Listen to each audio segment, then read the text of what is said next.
Thank you, Mr. Senator, Mr. Jenga.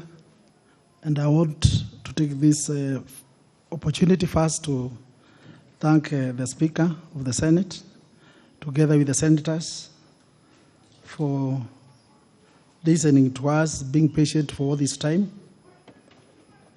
And before I proceed, I just wanted to bring to the notice of the Speaker that there is a tweet that was made by one of the senators,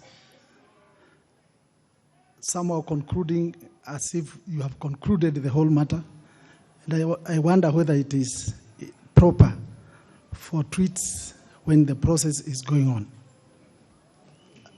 I have in my possession a tweet by Senator Mwaura alleging that we have rejected Waititu to file evidence out of time as he was requesting. He has not filed any defense, and he waited for all the matters to be raised for him to want to open the case afresh. The people of Kiambu and Kenyans need justice. Waititu must face the full force of the law. No mwizi, no thief should go unpunished. I think you have not concluded that I'm a thief, Mr. Speaker, sir. Please, this is the spirit that has been going on in Kiambu County. And this is what I said yesterday from the beginning, that this honorable house, from today henceforth, they must make a ruling that will change the narrative of Kiambu residents and the readers, because they have made it to the level that they are professional demonstrators in Kiambu and professional bloggers, people who wake up every day to malign other people's names without any consideration of the rights of any person. I'm a married person, I'm a family man who should be respected by all means. Nobody should conclude that I'm a thief. Just like that, honestly speaking. I have a right. I have a right, like any other Kenyan, to be respected. And if I may remind you, because you have gone the same process that I went, rigorous campaigning to be where I am. And this is something I have done when I became the councillor of this city and the deputy mayor, became the MP for Embakasi, I became the MP for Kabete, and now the governor of Kiambu. Not mentioning I try to be the governor of Nairobi.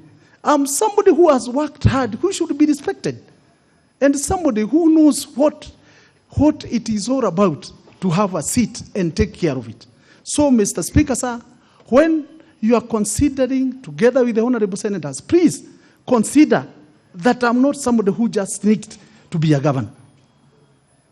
Honestly speaking, from the deliberations I have had from yesterday, my considered view is that in future, all speakers that bring a motion to the Senate should be the first witnesses, so that they can narrate and be cross-examined on the motions that they bring to the Senate. Because it is very, very unfair. It is ungodly for me to work the way I worked, to be where I am.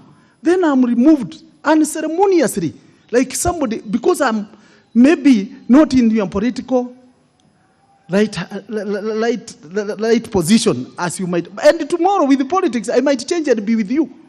Who knows? We have been changing parties. Nobody knows what will happen tomorrow.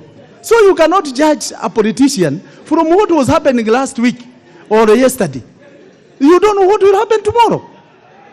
So honestly speaking, I beseech you, honorable senators, that don't judge me from what happened or what is prevailing now. You might be very surprised with what will happen tomorrow and the day after. So please, honestly speaking, handle my case like any other case that has come before you, the 7 previous impeachment motions that came before you, and you handled them with dignity and integrity. Honestly speaking, I had a lot of difficulty compiling the evidence, considering that I'm out of office. I have been barred to be in office. And I was the first, in fact, we are the first governors to be barred to be in office. It is a new experience. It is a new exploration by even the judiciary to get governors out of office. It is the new. But what I did, honestly speaking, I did a lot of photocopying for the evidence. We did a lot of work throughout the 3 days. We have 240 copies of those answers for all those questions lying in the Sergeant at Arms office since Monday. And it was our belief that they shall be admitted, just like the way they had been admitted before. So honestly speaking, I am surprised. But as Mr. Orengo said the other day, a clip that went viral, that the governments of revolutionaries eat their own citizens. What you will do today, what you will do today to Waititu, because you will become governors yourself, it will also come to haunt you yourselves. So honestly speaking, you must be just. Just consider that justice is for everybody. And honestly speaking, I was not given a chance to be heard in the County Assembly of Kiambu, despite sending my lawyers. And it is in the standing orders. What else could I have done? I sent my lawyers. They were there on time. They were recognized from morning, and they were not given any chance to be heard. That alone, honestly speaking, that is a violation of their own standing orders. And even if I'm not a lawyer, but honestly speaking, that one is wrong. I wrote a letter to the Speaker detailing everything, and it was received on 23rd. And I wrote clearly in that letter that we have affidavits of 35 MCAs who did not attend that assembly. And they are there. And if you can send for the documents here, you'll see the affidavits. Honestly speaking, what other truth can the Senate look for to be just? This is a very, very important house in this country.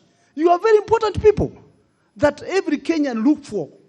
We look up on you to give us livelihood when we are suppressed elsewhere. But honestly speaking, if it took more than 14 days for the motion to be deliberated, and it is clearly stipulated that a special motion must be dispensed with within 14 days, that is a great violation. They came to the voting. There were only 57 members of the county assembly in that assembly. The rule requires that they have 2/3 who will vote for yes. Seriously speaking, even if you don't like Waititu, but the numbers are on my side. The numbers, and everywhere, because I have been in these assemblies as elected member, I know numbers everywhere. You are a senator because you are elected, and numbers were announced so that you became a senator. The same with me. I became a governor because of numbers. Numbers are supreme in every case. They are cardinal. You cannot ignore numbers. Honestly speaking, Mr. Speaker, sir, I beseech this House to make a ruling that cannot be challenged in any court of law, so that everybody would admire to be a senator. Like me, I thought that when I am through with Kiambu, I'll become a senator. Honestly speaking, yes. I know I contest and I know I can get. Yes. I'll be a senator one day. Because my strongest belief is that this house, when I was part of the people who are making the constitution, I was in parliament here. I was in this parliament when the constitution of the devolution was made. And honestly speaking, people never thought there was going to be any cheating in the county assemblies when people are being impeached. It is a new discovery. There is nothing like that. Nobody expects something like that anywhere in the world. That a lying can be done at the county assembly level, then it comes to the Senate, and such an important thing, such an important issue, the basis of impeachment is ignored. Honestly speaking, just consider my case the way you would like yours to be considered when Waititu will be the senator here. Mr. Speaker, sir, the lady who alleges that there were malpractice, that I participated, has not made any complaint in any police station. Mr. Speaker, the lady was not called here to testify. In her affidavit that was read here, it did not mention me. It mentioned some county officials, not me, not Waititu. Again, Mr. Speaker, the authors of that document, the ombudsman, were not called in this assembly to testify that it is true that that document is genuine from their office. They could have been called. This is an important matter.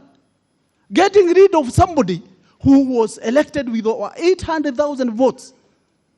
You can imagine going around 12 constituencies to be elected. Honestly, such an important issue. The ombudsman could have been here. They show the evidence where I was involved, whether there is any document implicating me. They never called me. I have never seen them. I just read in the newspaper. I have never seen them. Honestly speaking, if they were called here, it could have been very good so that they are cross-examined, Mr. Speaker. Mr. Speaker, sir, the gentleman who gave evidence here as the second witness, Mr. Eric Kiriko, has been the Public Service Board member in Kiambu County for the last 6 years. He is the person who was the right person to answer the questions about employment. He could have given the first-hand information. He has been a member for the last 6 years. And honestly speaking, right now, he is employed by the deputy governor against court order, which I have here from Justice Macau, that Mr. Nyoro, as a deputy governor, he cannot nominate, he cannot employ, sack, or even transfer anybody in the Kiambu County. But he has gone ahead to employ over 50 staff. Some of them who are bloggers, their daily work from morning to evening is to do blogging, to malign my name. Honestly speaking, that is the person who was called here as a main witness. He is an illegal employee as per the order from the High Court. Mr. Speaker, sir, that is as per Employment and Labor Relations Court petition number 172/2019. And there is a very clear ruling on the orders. Mr. Speaker, sir, all the allegation by the county secretary that the letters I signed for 26 staff members, whom some of them were working in my office, I think 5 of them were working within the headquarters, Mr. Speaker, sir, was not called to testify on the irregularities that he mentioned. How can you believe such a letter? He could have come here and taken a Bible to testify that it is true that there were irregularities, and he mentions what type of irregularities they were, Mr. Speaker. Mr. Speaker, that was not done. Mr. Speaker, sir, the Kiambu Public Service Board has 3 members presently.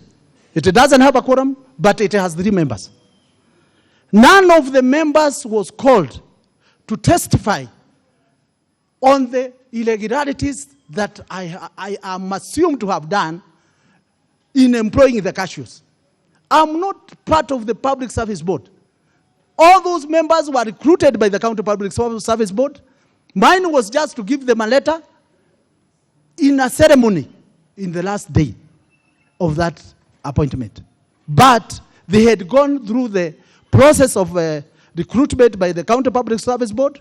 The same with the cashiers. They were given letters by the Public Service Board. They were interviewed by the County Public Service Board. Mr. Speaker, I urge this House that justice be done to all of the governors who will ever come in front of you. Mr. Speaker, sir,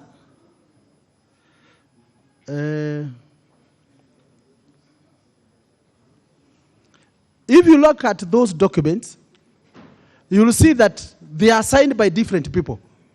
They are not only signed by one person, and I'm one of those persons. Some are signed by the county secretary, some have signed, some were signed by the secretary to the County Public Service Board, and it is therefore not peculiar for me as a governor to have signed those letters. Mr. Speaker,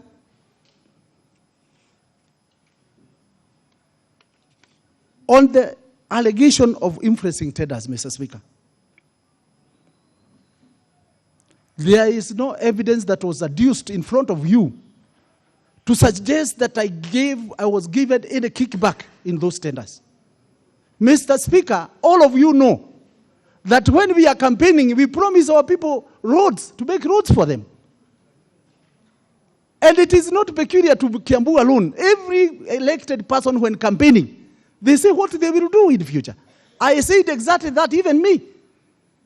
And honestly speaking, if you have the chance to visit Kiambu, you go and see Juja Road, the Gatwanyaga, Munyu Road, Kenari in Kamai Road. You see the road in Odhiru. You see another road in Ruiru. You see the desperation of those people for many years.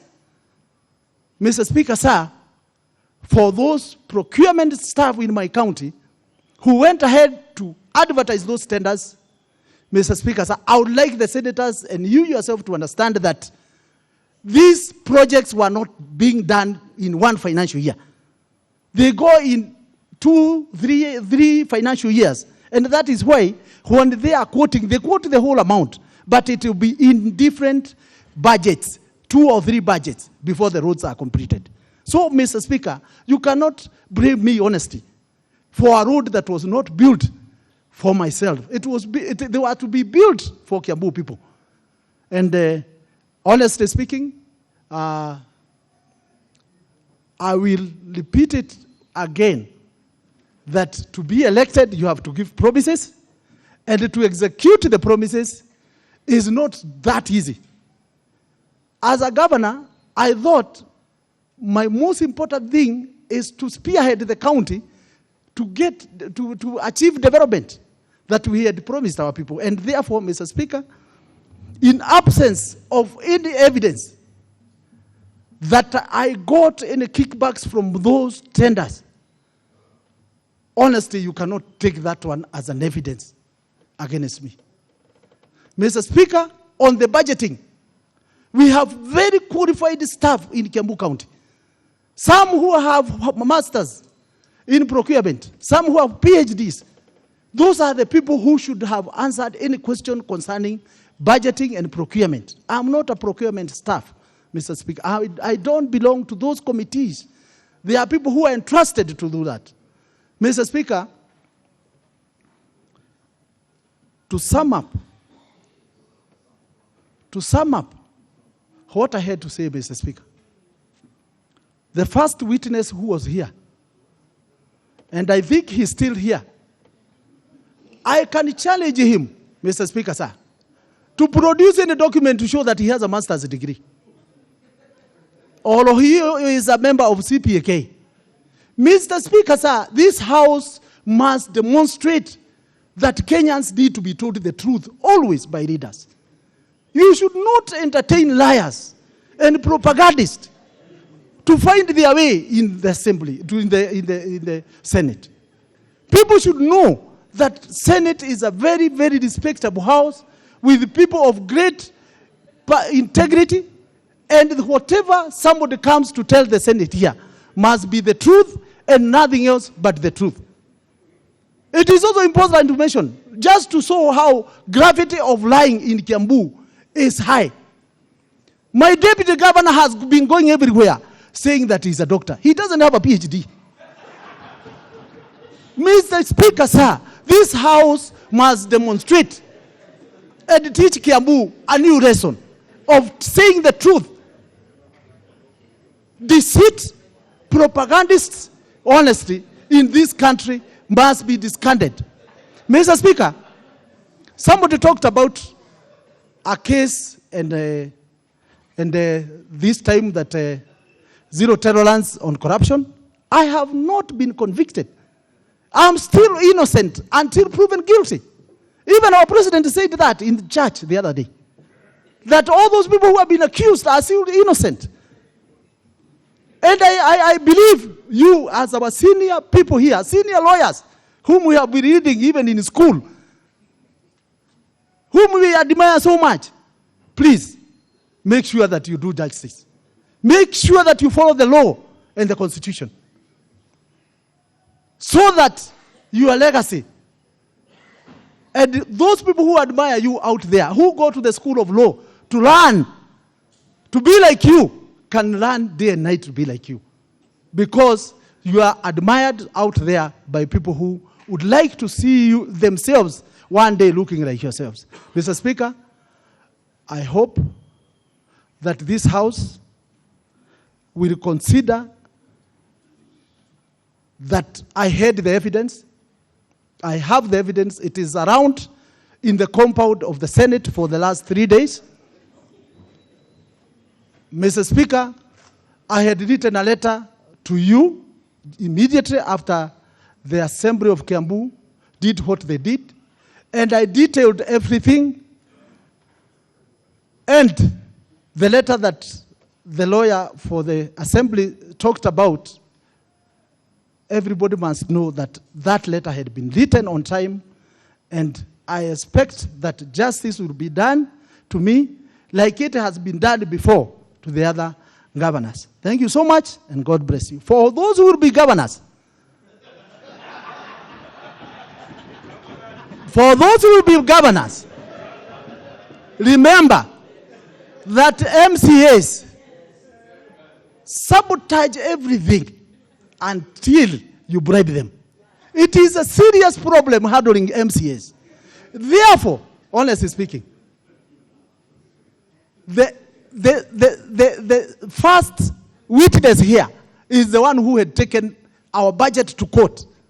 Kiambu stalled for 6 months because our budget had been suspended. Just because he tells people how he's run it, which he doesn't have any document to show. Mr. Speaker, please, issues of MCAs, future governors, I'm now telling the future governors, please know that handling MCAs is a huge task. And I urge you, please consider myself as somebody who is handling that matter. And also, somebody who is in Kiambu, where there are propagandists and liars, where there are people who believe in succeeding by whatever means without using the right of means. This case of mine, honestly, is supposed to be thrown away by the Senate, and I urge you to do what you would like to be done to you under my circumstances, under the circumstances that I'm in. Thank you so much. Thank you. Thank you, Mr. Speaker. Okay, order members.